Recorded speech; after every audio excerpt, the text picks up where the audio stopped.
여러분, 안녕하십니까? 오늘은 국내에서 아직까지도 풀리지 않은 실종 사건 가운데 많은 의문을 남긴 채 미제로 남아있는 사건 하나를 말씀드리려 합니다. 부산 출신의 한 여성, 김규리 씨의 실종 사건입니다. 단순한 가출로 시작된 듯 보였던 이 사건은 시간이 지날수록 여러 가지 의혹과 미스터리를 드러냈습니다. 가족과의 갈등, 의문의 남성, 석연치 않은 자금 흐름, 그리고 갑작스러운 연락 두절. 과연 그녀에게 무슨 일이 있었던 것일까요? 지금부터 차근차근 사건의 흐름과 의문점들을 함께 살펴보겠습니다.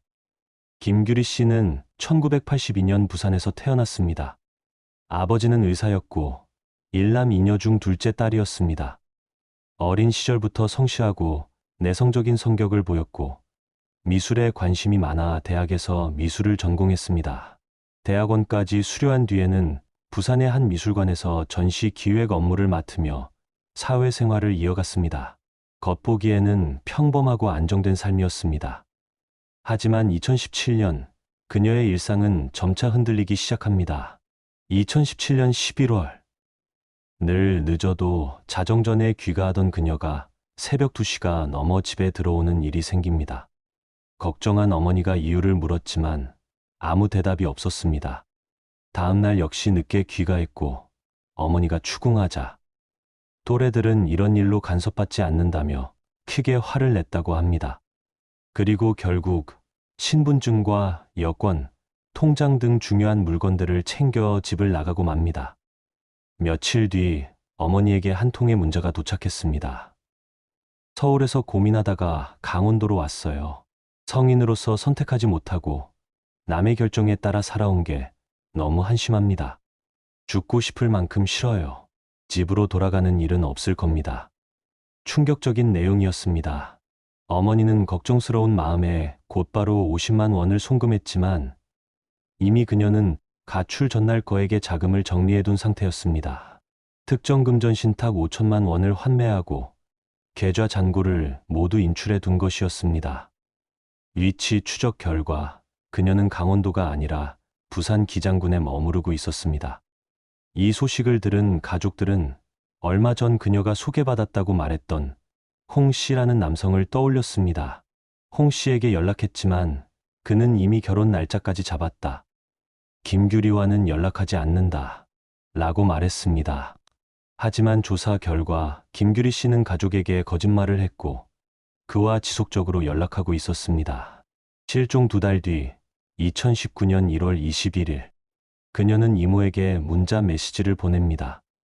새 직장을 구해 주말에 내려왔습니다. 보증금은 못 받았지만 할아버지에게 유산을 받은 게 있어 괜찮습니다. 저를 아는 사람 중 저를 비난하는 사람이 있어 번호를 바꾸려 합니다. 마음이 편안해지면 언젠가 연락드리겠습니다. 하지만 그 이후 그녀는 완전히 자취를 감췄습니다. 은행병원 카드 사용 기록, 인터넷 흔적조차 남지 않았습니다. 한 방송사의 제작진은 사건의 진실을 밝히기 위해 홍 씨를 찾아가 물었습니다. 그러나 그는 경찰 조사까지 받았다. 김규리를 힘들게 한 건 가족이다. 나는 무관하다. 라며 선을 그었습니다. 하지만 제작진이 확보한 인터뷰 영상 속 김규리 씨는 불안하고 긴장한 모습이었고 울다가 곧 웃음을 보이는 등 감정 표현이 어색했습니다. 전문가들은 그녀가 조현병이 아니라 조울증 약을 복용 중이며 불안한 심리 상태로 보인다고 분석했습니다. 흥미로운 점은 이 인터뷰 현장에서 항상 홍 씨가 카메라 밖에 있었다는 것입니다. 그녀는 그를 보디가드라고 말했지만 사실상 감시와 지시를 받는 듯한 모습이었습니다. 경찰은 사건을 강력팀으로 이첩하고 홍 씨를 수사했습니다. 압수수색도 진행했지만 감금이나 범죄 정황은 발견되지 않았습니다. 그런데 김규리 씨의 통장에서 무려 1억 4천만 원이 홍 씨의 계좌로 이체된 사실이 밝혀졌습니다.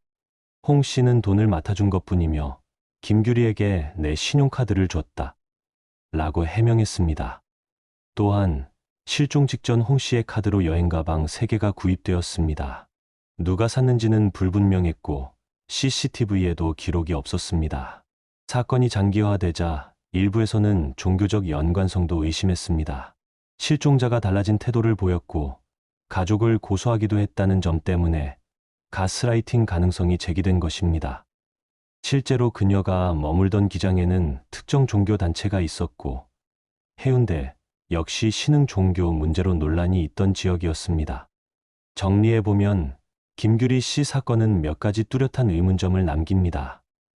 마지막 메시지의 진위, 스스로 보낸 것인지 누군가의 개입이 있었는지 불확실합니다. 거액의 자금 이동, 왜 1억 4천만 원이 홍 씨 계좌로 들어갔는가?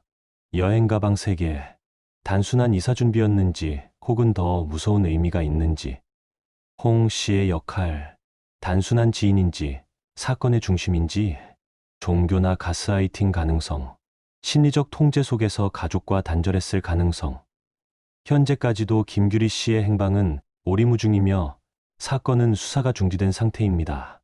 여러분, 이 사건은 단순한 가출일까요? 아니면 제3자의 개입이 있었던 실종 사건일까요? 가장 가까운 인물이었던 홍 씨의 존재, 거액의 자금 이동, 그리고 정체불명의 마지막 문자까지. 여러분은 어떤 점이 가장 수상하다고 생각하십니까? 혹시라도 김규리 씨를 실제로 본 적이 있거나 사건과 관련해 아시는 부분이 있다면 부산경찰청 강력범죄수사대 등 수사기관에 제보해 주시길 바랍니다. 이 영상이 조금이나마 사건을 기억하고 알리는 계기가 되기를 바랍니다. 오늘도 끝까지 시청해 주셔서 감사합니다.